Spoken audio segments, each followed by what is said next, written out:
देखो, जिनको भी स्ट्रक्चर में प्रॉब्लम आ रही है, एक मेरे पास नाइट्रोजन बेस है, अगर मैं नाइट्रोजन बेस के अंदर शुगर ऐड कर दूंगी तो मेरे पास क्या बनेगा, न्यूक्लियोसाइड। इस नाइट्रोजन बेस और शुगर को मिला के जो मैंने न्यूक्लियोसाइड बनाया, अब इसके साथ मैं फॉस्फेट ग्रुप ऐड कर दूंगी तो मेरे पास क्या बनेगा, टाइड बनेगा। कैसे याद करोगे, नहीं याद हो रहा तो पहले साइड है फिर टाइड है, मतलब पहले सब उसको साइड कर देते थे कि साइड हो जा साइड हो जा, फिर जब उसके अंदर फॉस्फेट आके जुड़ा तो वो मतलब एक टाइड बन गया, फिर उसको कोई साइड नहीं कर पा रहा था। समहाउ याद कर लेना, ठीक। तो अगर मैं नाइट्रोजन बेसिस की बात करूं, so I have adenine, I have guanine, I have cytosine, ठीक है। तो ये सब आपके क्या है, नाइट्रोजन बेसिस हैं। यूरेसिल, थाइमिन, ये सब भी है।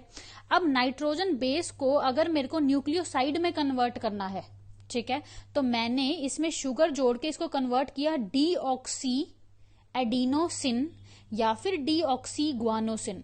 अब ये डीऑक्सी वर्ड क्या रिप्रेजेंट करता है, ये डीऑक्सी वर्ड रिप्रेजेंट करता है कि जो शुगर यहां पर यूज हुई है वो डीऑक्सी राइबोस शुगर यूज हुई है, मतलब डीएनए वाली शुगर यूज हुई है, मतलब ये न्यूक्लियोसाइड डीएनए का है।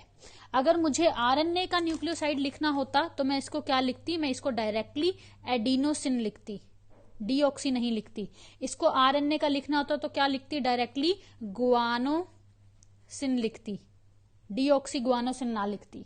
बात समझ आई।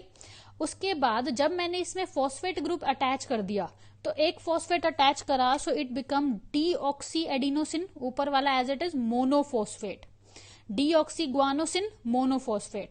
तो एडेनिन को पहले इसमें कन्वर्ट किया, फिर इसमें कन्वर्ट किया, गुआनिन को भी सेम ऐसे।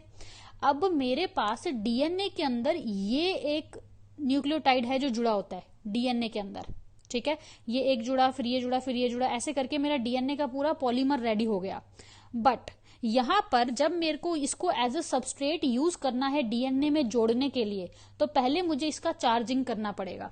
चार्जिंग में मैं क्या करती हूँ, चार्जिंग में मैं अपनी तरफ से इसको एनर्जी दे रही हूँ, ठीक है, अपनी तरफ से मैं फॉस्फेट दे रही हूँ, एनर्जी दे रही हूँ, और अपनी तरफ से मैं एंजाइम दे रही हूँ। एंजाइम कौन सा, फोस्फोराइलेज एंजाइम, जो कि इस मोनोफॉस्फेट को ट्राइफॉस्फेट में कन्वर्ट कर दे, ठीक है। अभी ये क्या था, डीऑक्सी एडिनोसिन मोनोफॉस्फेट, अभी ये क्या है, deoxy adenosine triphosphate. That means यहां पर इसके साथ 2 फॉस्फेट और जुड़ गए। अब इन 2 फॉस्फेट और जोड़ने का पर्पस क्या था कि जब इसको तोड़ूंगी मैं तो मेरे को एनर्जी मिलेगी, इन बॉन्ड को तोड़ूंगी, और ये एनर्जी मैं कहाँ यूज करूंगी, ये एनर्जी मैं बॉन्ड बनवाने में, जब जुड़ रहा होगा ये न्यूक्लियोटाइड तो बॉन्ड बनवाने के टाइम पे मैं ये एनर्जी यूज करूंगी। दैट मीन्स ये जो मेरे पास डीएटीपी है ये डीएनए के लिए सबस्ट्रेट की तरह भी काम कर रहा है, प्लस एनर्जी सोर्स की तरह भी काम कर रहा है पॉलीमराइजेशन के लिए। अब वो बच्चे सुनो जिनको स्ट्रक्चर में बहुत ज्यादा दिक्कत है, तो ये मेरे पास एक शुगर है, ठीक, ये इसका 1 प्राइम पोजीशन, ये 4 प्राइम और ये 5, ठीक। अब 1 प्राइम पे हमेशा याद रखना मेरे साथ नाइट्रोजन बेस जुड़ा हुआ है इस शुगर पे।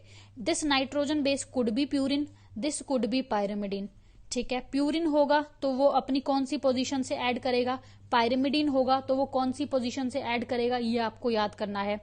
Then what I have, this is 2 prime, this is 3 prime. 2 prime पे OH हो भी सकता है, नहीं भी हो सकता, सिर्फ H होगा। अगर 2 प्राइम पे OH प्रेजेंट है तो ये आरएनए का शुगर है, राइबोस शुगर। अगर नहीं प्रेजेंट, सिर्फ H प्रेजेंट है तो ये डीएनए का शुगर है, डीऑक्सी राइबोस शुगर। उसके बाद मेरे पास क्या है, 3 प्राइम OH मेरे पास 100% प्रेजेंट है, 3 प्राइम OH। अब ये जो 3 प्राइम OH है ना, ये बड़े काम की चीज है। कैसे, वो आगे बताती हूँ। अभी तुम क्या सीखो कि मुझे इसके साथ फॉस्फेट जोड़ना है। अब ये क्या है, नाइट्रोजन बेस है और शुगर है, नाइट्रोजन बेस और शुगर मिलके क्या बनाती है मेरे पास, न्यूक्लियोसाइड।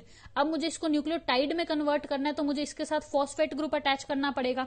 तो अब मैं फॉस्फेट ग्रुप अटैच करूंगी कैसे, मैं इसके 5 प्राइम पे यहां पर फॉस्फेट अटैच करूंगी, इस बॉन्ड को बोलूंगी फॉस्फोएस्टर बॉन्ड, ठीक है। अब क्या होगा कि ये एक मेरा पूरा का पूरा न्यूक्लियोटाइड रेडी हो गया। इसको मुझे दूसरे न्यूक्लियोटाइड के साथ जोड़ना है क्योंकि मुझे पूरी की पूरी चेन बनानी है ना।